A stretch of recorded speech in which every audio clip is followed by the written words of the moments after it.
Hola, ¿cómo están? Bienvenidos a un nuevo live de Clínica Universidad de los Andes. Hoy vamos a hablar sobre el reflujo y para conversar sobre este interesante tema nos acompaña el doctor Jorge León, él es cirujano digestivo de la clínica. Muy buenos días, doctor, ¿cómo está? Hola, ¿cómo estás? Muy bien. Qué Muy bueno, doctor, muchas gracias por acompañarnos hoy día en esta interesante conversación que vamos a tener. Feliz. Doctor, Cuéntame. comencemos con la pregunta más general. ¿Qué es el reflujo? Mira, el reflujo gastroesofágico, siempre hay que señalar que es gastroesofágico, el tema que el que estamos hablando, es contenido gástrico que se devuelve hacia el esófago, que no debiera ocurrir. Esa es como la definición más clásica. Es una patología, es una enfermedad que tiene múltiples síntomas y que va a depender de cada persona. Y hay síntomas muy clásicos y hay síntomas que no son tan clásicos y que hay que pensarlos porque muchas veces se llega en forma tardía al diagnóstico. ¿Y cuáles son esos síntomas, doctor? A ver, los síntomas más clásicos son tener ardor, la gente refiere que le sube como un fuego hacia arriba por detrás del esternón, y la regurgitación, que es líquido amargo que el paciente puede sentir en las mañanas o durante el día que le refluye hacia la boca.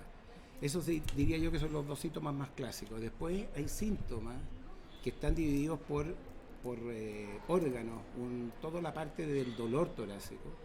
La gente a veces no tiene pirosis, tiene dolor torácico, se confunde con infarto. Mire. Por lo tanto, pasan mucho en el cardiólogo hasta que todo está normal y los pacientes los derivan a una endoscopía que empieza a mostrar, digamos, este tema del reflujo. Toda la parte bronquial y pulmonar, tos crónica, asma, pacientes que nunca han sido asmáticos, de repente se vuelven asmáticos, que tienen bronquitis crónica y que se repiten y se repiten. Uno tiene que pensar que el reflujo y el ácido refluye hacia las vías respiratorias, sobre todo en la noche, y que puede dejar esta como consecuencia de hacer bronquitis a repetición. El otorrino, cuando el paciente va por dolor de garganta, diagnostica reflujo porque ve a través de un examen que ellos hacen una laringitis crónica. La laringitis es una de las, o comisuritis posterior que llaman así en forma más específica, es muy de reflujo, por lo tanto lo derivan. Todo lo que es la parte dental, pacientes que van al dentista en forma frecuente y el dentista les dice que están con un esmalte muy gastado, uno tiene que suponer que puede ser reflujo y hay que estudiarlo. Y hoy día se habla de la sinusitis también como una sinusitis a repetición que podría ser derivada de reflujo. Eso sería que son los síntomas más clásicos y los atípicos que te acabo de contar. O sea, que se manifiesta de distintas formas. De distintas formas, sí. El 70% es clásico, Ya. ardor y este líquido amargo hacia arriba. El otro 25% son síntomas que hay que sospechar y que podrían derivarlos a otros especialistas hasta que el especialista piensa y los deriva a un gastroenterólogo para que haga el diagnóstico. Claro. Doctor, ¿y por qué se produce este reflujo gastroesofágico? ¿Cuáles son las causas? Mira, las causas, hay una causa muy congénita en pacientes que tienen hernias hiatales. Las hernias hiatales, que es el orificio por donde pasa el esófago desde el tórax al abdomen, puede dilatarse en el tiempo. Pacientes que suben de peso tienen más posibilidad de hacer reflujo por dilatación del hiato, de la hernia, o producir más hernia hiatal. Por lo tanto, el sobrepeso es un tema importante hoy día, por eso que estamos viendo más reflujo. Y que la válvula, esta separación entre el esófago y el estómago, una válvula que debe funcionar para que no refluya nada del estómago al esófago, falle. Y falla porque la alimentación y fundamentalmente nicotina, chocolate, podrían echar a perder esta válvula en el tiempo si se exagera con ese tipo de comida. ¿Ya?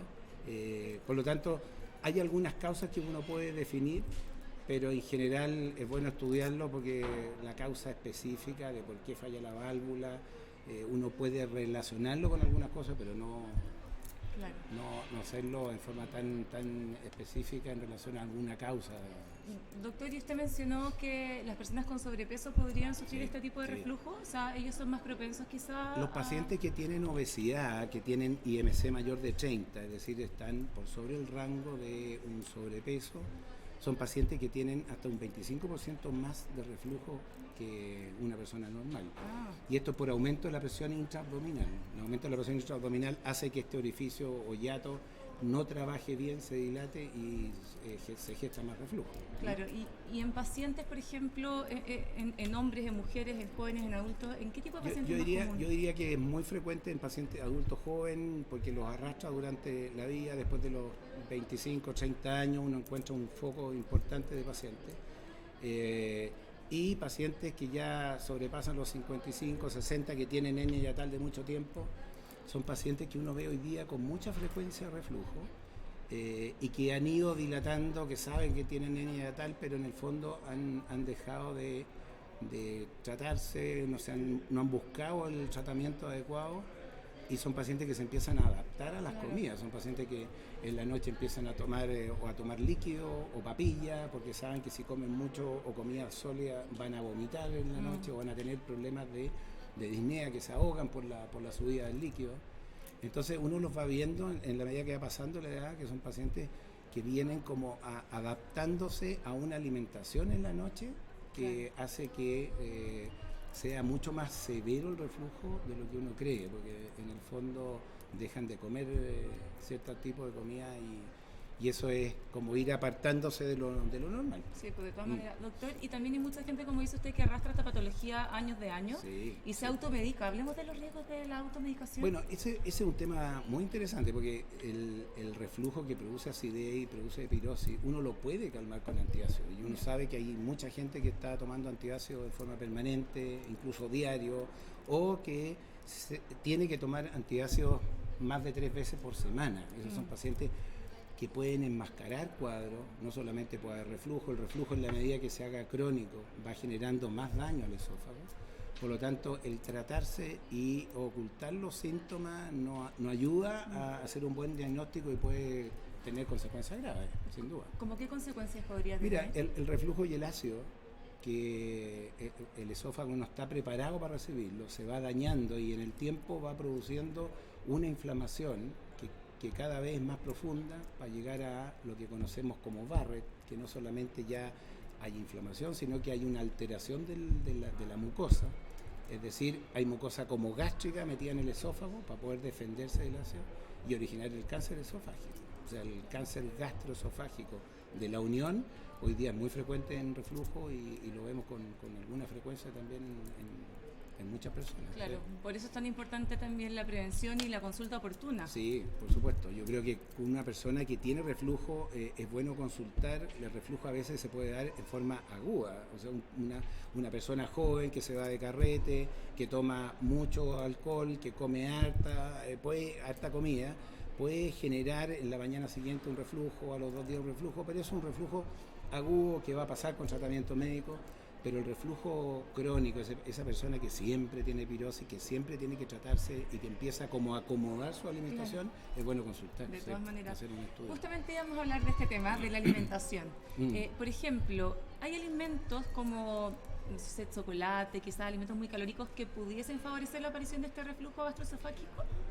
Lo que pasa, a ver, en general los alimentos podrían, más que hacer aparecer reflujo, hacer que la válvula funcione más mal. La nicotina uno sabe que relaja la válvula, por lo tanto la hace más floja y podría generar más reflujo. Sí. El chocolate, lo mismo. Hay algunos medicamentos o alimentos que pueden generar más inflamación del esófago en forma directa, pero que la válvula funcione mal, hay algunas cosas que se han demostrado. Yo diría que fundamentalmente la alimentación tiene que ser muy bien espaciada en el tiempo. Los ayunos largos de más de 4 horas generan más reflujo, porque el ácido que se acumula en el estómago y que se acumula más cantidad y está más tiempo ahí, ante cualquier aumento de presión intraabdominal puede generar reflujo y así. Entonces, en la alimentación es muy importante la forma. Hay que alimentarse cada 3 horas porque eso genera menos gastritis, menos reflujo, menos colon irritable, porque el estómago funciona de una forma adecuada, no acumula mucho ácido, por lo tanto le ayuda a la persona a tener menos reflujo, sin duda. De todas maneras, qué interesante dato es tener una alimentación cada 3-4 horas. Claro, la forma de alimentarse, no solamente qué tipo de comida, pero personas que de repente almuerzan a las 2 de la tarde y uno lo ve con mucha frecuencia en gente joven o que trabajan, y la próxima alimentación es a las 8 de la noche, cuando llegan a la casa. Entonces, Y han pasado ese 6 horas. ácido y ese acúmulo de enzimas y un montón de cosas que genera el estómago para preparar el alimento, hace daño y puede refluir hacia arriba. ¿Sí? Sí. ¿Y hay algunos alimentos, por ejemplo, que contribuyan a no tener reflujo, que sean favorables para nuestra Bueno, salud? favorable, yo diría, más que el alimento, un tipo de alimento, mantener un peso adecuado. Ya. Yo diría que el peso hoy día y el sobrepeso, que en Chile hoy día es Sí. un tema muy, muy relevante, mantener un peso adecuado genera menos problemas y menos propensión a hacer reflujo, más que el tipo de alimento. Yo diría, claro, hay alimentos que generan más grasa, fritura, pero más que el tipo es la cantidad también, ¿no? Sí. O sea, hay que cuidar las cantidades, la cantidad de alimentación, si es moderada, independiente de lo que sea, no debiera generar reflujo. Pero la gente que se alimenta hasta que ya no puede más y que se levanta de la mesa, pero con la sensación de que no le cabe, Claro. nada más, basta que se ponga horizontal para que tenga reflujo. Oh. Claro. No, lógico, es muy importante entonces cuidar la alimentación. Sí. Y el consumo de alcohol, doctor, también debe ser moderado para cuidar este... Lo que pasa es que el consumo de alcohol genera a nivel del estómago inflamación Claro. directa y puede generar también, sobre todo destilado, inflamación directa del esófago. Y el exceso de alcohol también genera que si la persona se pone horizontal, sobre todo en las noches, en los carretes, en que llegan a acostarse, claro, la válvula no funciona, por supuesto que el alcohol va a hacer daño para arriba, pero más que el alcohol lo que hace daño es el ácido Ya. del estómago. Doctor, y bueno, ¿cuáles son las técnicas que existen para combatir este reflujo Mira, gastroesofágico? la técnica más adecuada y por donde uno debe partir es un manejo médico. Ya. Y el manejo médico consiste en que si el paciente tiene sobrepeso, tratar de que baje un peso normal, que se alimente de una forma adecuada, con horarios cada 3 horas, porque así el estómago va a funcionar mejor y la posibilidad de reflujo va a ser menos. Y agregar algunos tipos de comida que pudiera eventualmente dañarlo en forma directa o disminuir el cigarro, disminuir la cantidad de chocolate, y uno genera con eso un hábito que pudiera eventualmente ayudar mucho si el paciente tiene reflujo por malos hábitos. El segundo tema es disminuir la secreción de ácido del estómago, cosa que si se acumula mucho no fluya hacia arriba y tengamos menos posibilidad de reflujo. Esas son las dos medidas generales que se usan con mucha frecuencia. Y lo otro es que en la comida de la noche, antes de ir a acostarse, hayan pasado por lo menos 1 hora o 2 horas antes de ir a ponerse horizontal después de comer. Ya. Con eso uno maneja probablemente un porcentaje alto de los reflujos y mejora los síntomas. Después lo que hay que hacer es estudiar el reflujo. El reflujo es un diagnóstico clínico, uno lo hace en la consulta, basta con los síntomas para decir esta persona tiene reflujo, Ya.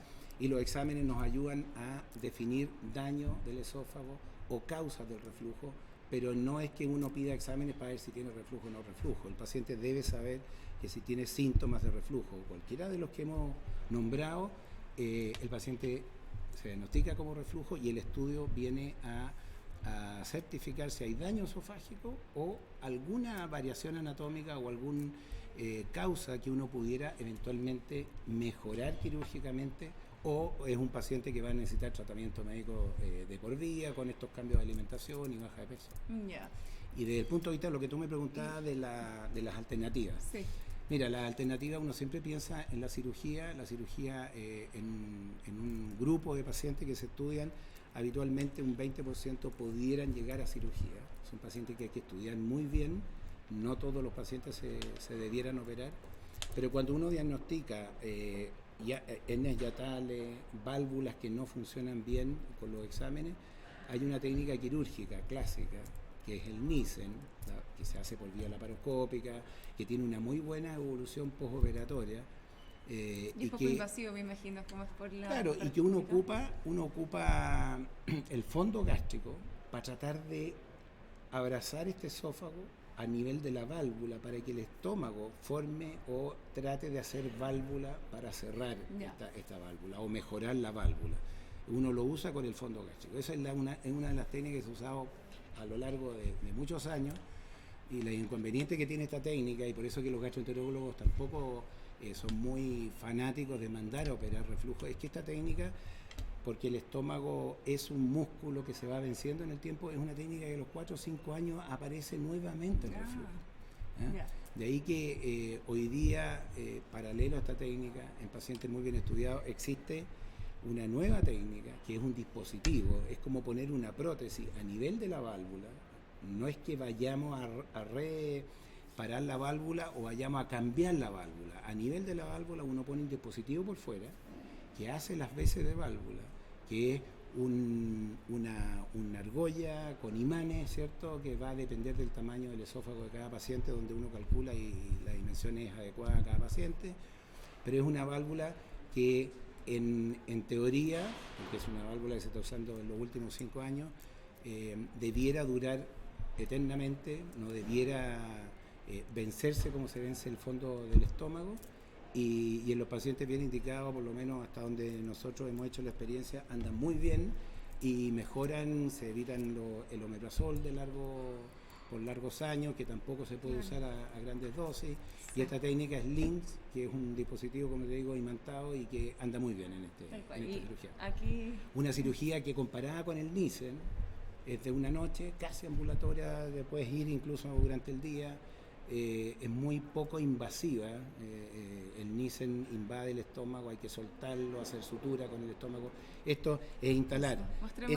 Claro, esta es una argolla que se separa, ¿cierto?, porque tiene imanes y se vuelve a juntar. Y es una argolla o una línea de ¿cómo se llama?, de argollas de imanes, que uno en el momento de instalar a nivel de la válvula, uno tiene que técnicamente tratar de cerrar esto, que se hace con un dispositivo. Primero se mide con un dispositivo especial el ancho del esófago, de la unión del esófago con el estómago, para calcular cuántas argollas debe tener. Claro. Y uno después pasa alrededor de la válvula y queda esta figura, que en el fondo lo que hace es que en el minuto que pasa el bolo alimentario desde el esófago y va a pasar al estómago, esto se dilata, pasa el bolo alimentario y una vez que pasa se vuelve a cerrar. Ya. Es decir, es una válvula mecánica, una prótesis que funciona en forma regular, que si está bien instalada, el paciente está bien estudiado, es una válvula que debiera durar para toda la vida y debiera generar, digamos, la mejoría absoluta del reflujo. De todas maneras, sí.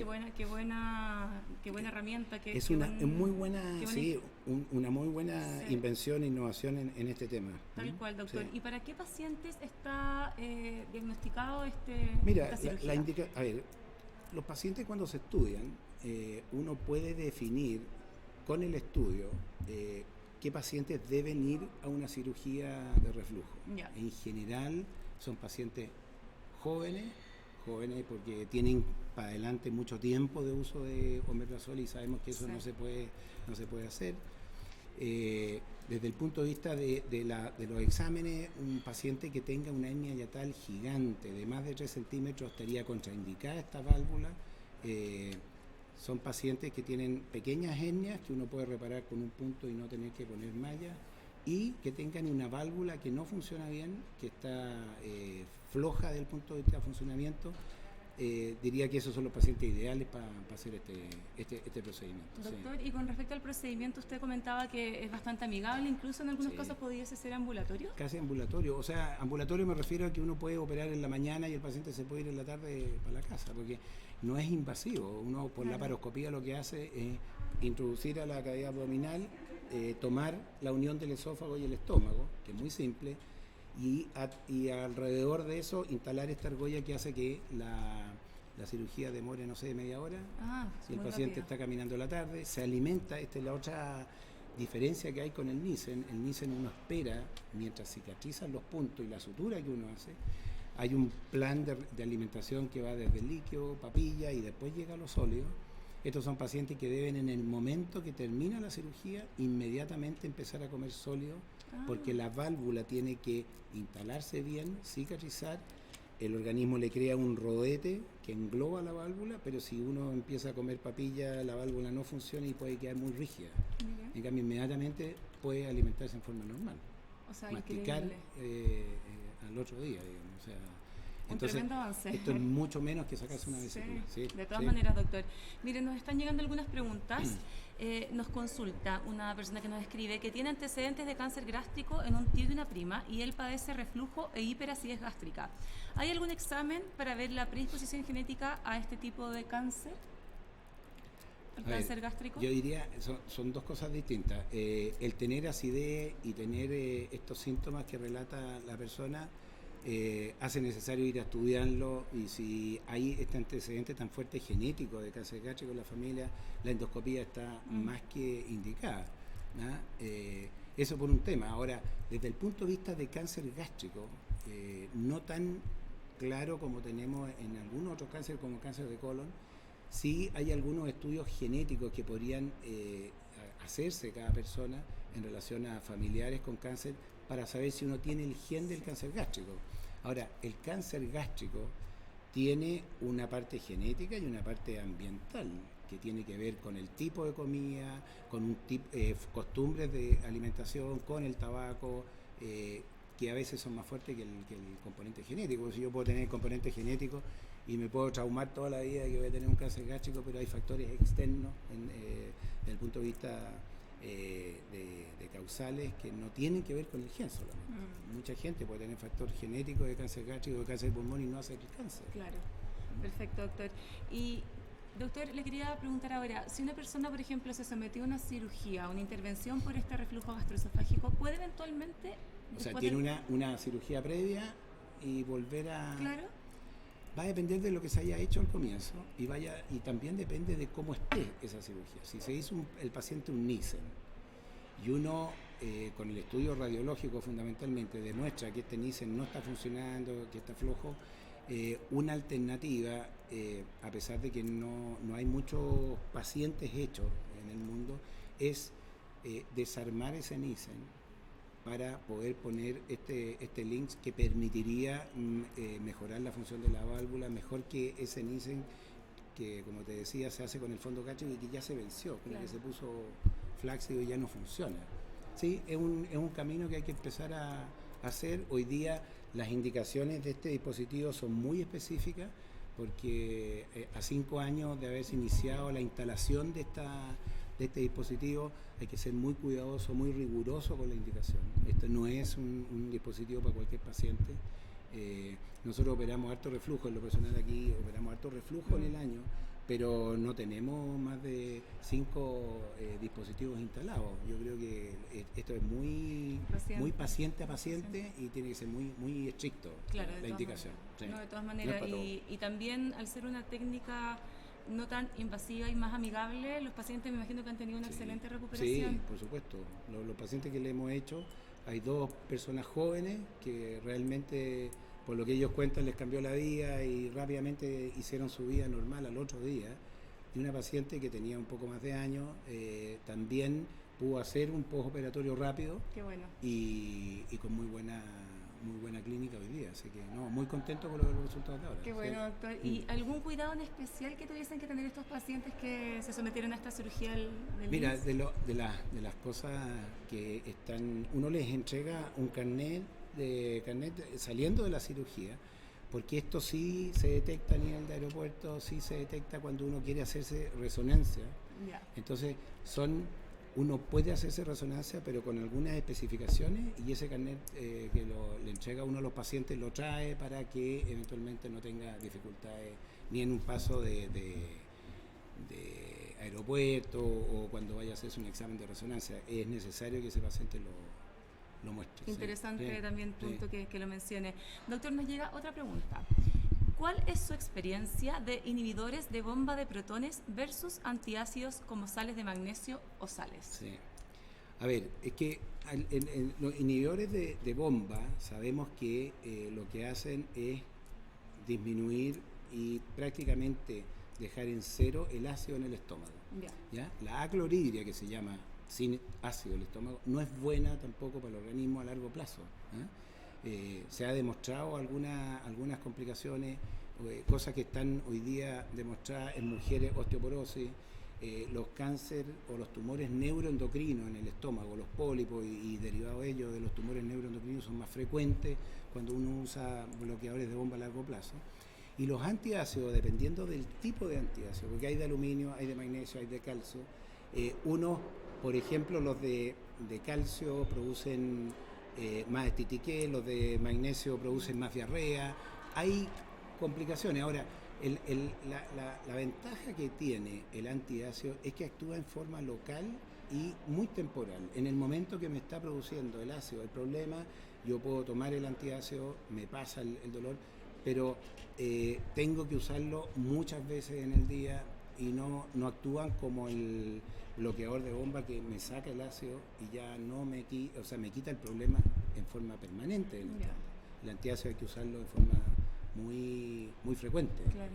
Pero tiene esta dificultad, que uno produce diarrea, el otro produce constipación, entonces tienen algunos problemas, ¿cierto? De todas maneras, Sí. entonces es importante estar atento a eso. Doctor, para ir cerrando esta entrevista, ya lo comentó hace unos minutos atrás, pero ¿qué hábitos debemos tener para evitar el reflujo gastroesofágico? Yo diría ser cuidadoso con los horarios de comida. Estos ayunos largos, como veíamos, no son buenos, no son aconsejables, y hoy día uno ve cada vez más gente haciendo ayunos largos. En segundo lugar, las cantidades de alimentación. Las cantidades tienen que ser adecuadas. Muchas veces la gente como que se levanta de la mesa con esta sensación de que el estómago no le cabe una gota más de nada, ¿cierto? Ese tipo de alimentación es muy mala. El masticar muy bien. Hay personas jóvenes que solamente porque tragan pedazos enteros, la comida no se mastica bien en la boca, no llega bien papilla al estómago, hace que esta válvula o el ángulo que se produce entre el estómago y el esófago hace que la válvula sea más floja. Y grandes cantidades de comida permiten que en la noche, si me voy a poner horizontal, también refluya. Exceso de alcohol para nada es bueno en reflujo, en ningún caso. El tabaquismo, disminuir el café desde el punto de vista de la frecuencia, más de 3 cafés diarios, no solamente en reflujo, sino que en otras patologías también hace mal, por lo tanto un promedio de 3 al día es muy bueno. Y el peso sí. También es un tema fundamental. Los pacientes que tienen sobrepeso van a tener más propensión al reflujo. El aumento de la presión intraabdominal hace que refluya del estómago, sobre todo posalimentario, después de almorzar, después de comer, la posibilidad de que haya reflujo. Si hago fuerza o hago presión intraabdominal con este sobrepeso va a ser mucho mayor. Claro. Sí. Muy interesante, doctor. Y lo que usted comentó también de masticar bien los alimentos es demasiado importante, porque muchas veces comemos alimentos saludables, pero tragamos así, claro, por eso te digo que comer saludable o comer la comida que la gente llama chatarra de vez en cuando no tiene ningún inconveniente, siempre y cuando yo haga que la boca trabaje hasta triturar y transformar en papilla la comida. De todas maneras. Más que el que como, que indudablemente tiene importancia sin duda, no hay que ser tan exagerado, pero no hay que irse al extremo de eliminar todo de lo que hoy día existe. La papa frita existe, la hamburguesa existe, pero la forma de comer, no es lo que como, sino que cómo me lo como. Entonces eso es un tema importante. Muy interesante, doctor. Sí. Y ahora sí, para finalizar esta interesante entrevista que hemos tenido, ¿cuál es el momento indicado para visitar a un especialista? ¿Qué señales tengo que tener para decir, ahora es el momento de ir al médico?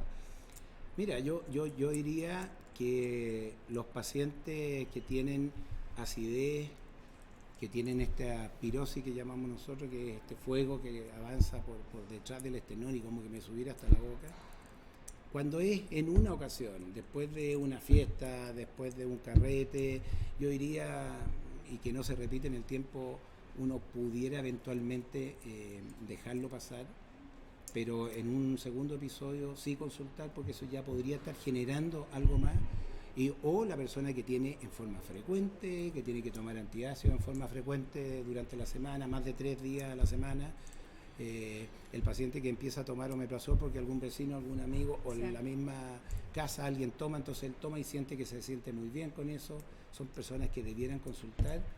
No para generar como me van a operar o no, es para evaluar cuál es el daño que puede producir. Sí. Tal Yo cual. creo que eso es re importante. Tal cual, doctor. Bueno, le agradecemos esta interesante conversación que hemos tenido sobre el tema. Nos pueden seguir viendo las preguntas que quieran. Nos llegaron algunas preguntas que fueron muy interesantes y que las podemos seguir contestando durante el día. Así que muchas gracias, doctor, por su tiempo. Catalina. Muchas gracias. Encantado. Muchas gracias nuevamente y les damos las gracias también a todos ustedes, a los que nos enviaron sus preguntas, a los que nos han seguido y también los dejamos invitados a una próxima edición de Facebook Live la semana que viene. Que estén muy bien y que tengan un excelente día. Chao, chao.